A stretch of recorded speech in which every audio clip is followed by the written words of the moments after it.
My name is Mandy Buchanan, and I'm the owner of the Go Deeper Bible Studies blog. And in this YouTube channel, we are going through a series on the feasts of Israel and what they mean. And we've already looked at the Feast of Passover and the Feast of Unleavened Bread in previous videos. And today we're going to be having a look at the Feast of First Fruits. Now, in the previous videos, we saw that the Feast of Passover related to Jesus' death, the Feast of Unleavened Bread related to his burial, and now the Feast of First Fruits relates to his resurrection. We'll now look at how the instructions for the Feast of First Fruits, as it was given in Leviticus 23, verses 9 to 14. The Lord said to Moses, "Speak to the Israelites and say to them, when you enter the land I am going to give you, and you reap its harvest, bring to the priest a sheaf of the first grain you harvest. He is to wave the sheaf before the Lord, so it will be accepted on your behalf. The priest is to wave it on the day after the Sabbath.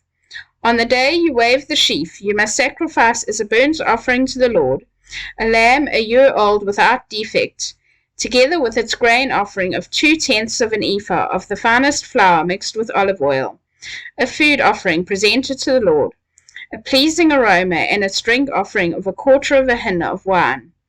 You must not eat any bread or roasted or new grain until the very day you bring this offering to your God. This is to be a lasting ordinance for the generations to come wherever you live." At the Feast of First Fruits, we see that the priest would take a sheaf of barley and would wave it before God. And this is symbolic of Jesus' resurrection and of Jesus being offered as a first fruit to God of those who would later have eternal life.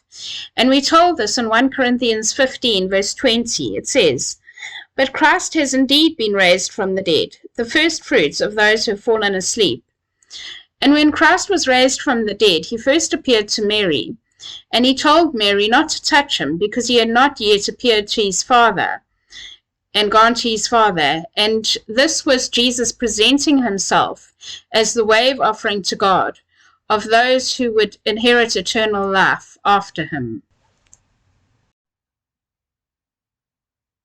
So these last 3 weeks, we've seen Jesus as the Passover and his death, Jesus as the Feast of Unleavened Bread and his burial, and now we've seen Jesus as the first fruits, where he was resurrected and was our wave offering to God to inherit eternal life.